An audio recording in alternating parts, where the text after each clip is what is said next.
Greetings! I'm entering another contest on YouTube. This one is sponsored by REDRUM Records. They have an I Love the 80s contest. They want us to show 80s stuff. The first things they want us to show are our 3 favorite 80s movies. And I'm going to show this one, which is very hard to find in this format. Forbidden Zone, directed by Richard Elfman, brother of Danny Elfman of the band Oingo Boingo. Lots of great stuff in here. Susan Tyrrell, the actress that plays her there, fantastic. Rest in peace, Susan. And there's Hervé Villechaize. Lots of really interesting people in this. And I must say, a very weird movie. We used to play this for people at our college dorm room to freak them out. This came to light in 1983. And the coolest thing about this, the most 80s thing about this, is that it's a beta tape. Beta videotape. And it's in a actually commercially made beta videotape case. It's a plastic case that were sold to protect videos. The beta case is probably harder to find than the actual video. How weird is that, huh? So there's the first movie. Moving right along, my next 80s movie, Repo Man. Now this vinyl soundtrack is quite hard to find. It's got a lot of cool punk rock on it, Black Flag, Suicidal Tendencies, and the like. This came out 1984.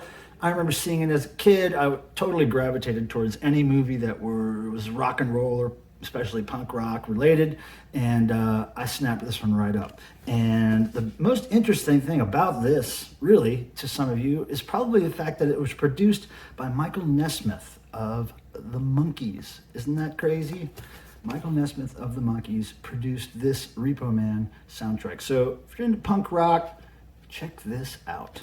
All right, moving right along.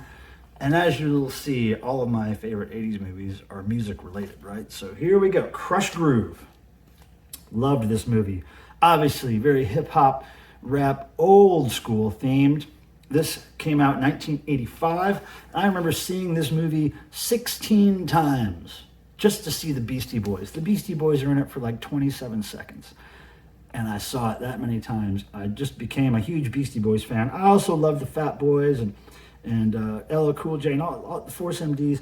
Lots of band. I was into hip hop when I was growing up, hardcore. So this Crush Groove soundtrack, the third of my favorite 80s movies. Now we're going to move into some of my favorite 80s albums, and they're kind of all over the place in genres. And we're going to start with this bizarre band called Severed Heads. Now this is a release that came out in 1985. It's called Clifford Darling, Please Don't Live in the Past. And it's a 2-record set of some pretty hardcore experimental industrial music, tape loops and looping noises, and it's really great stuff. One of my favorite bands of all time actually is Severed Heads from Australia. And I would say if you're into noise and funny found sound experiments, this is right up your alley, and it certainly is right up my alley. Not your typical 80s genre here, industrial experimental, but there you have it, one of my faves. And going into the weird again, Wall of Voodoo, Dark Continent. Now they were kind of a more mainstream weird. They had a big hit with Mexican radio. This is the album without Mexican radio, and it's actual gold stamp promo there, which is cool. Wall of Voodoo, classic stuff.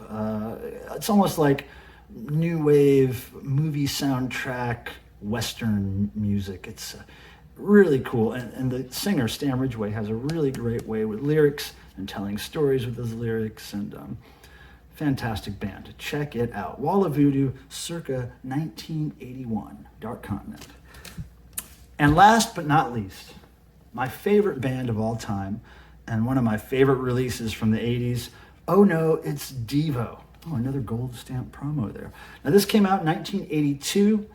Floating Spuds on the cover, and fantastic dance tracks on here, great synth pop. And the cool thing about this cover is, I don't know if you can see there, but perforated into the back of the cover is a stand where you could pop it out and stand the cover up as a photo display.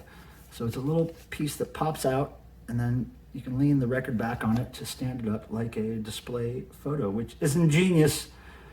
Diva was always doing something really ingenious with their album covers or the inserts therein. So please check out Oh No It's Devo if you're not familiar with Devo. The whole record starts off with them proclaiming that they are Devo.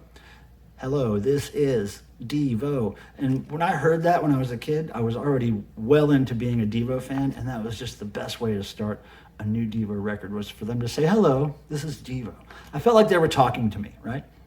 So Devo, A+ in my book.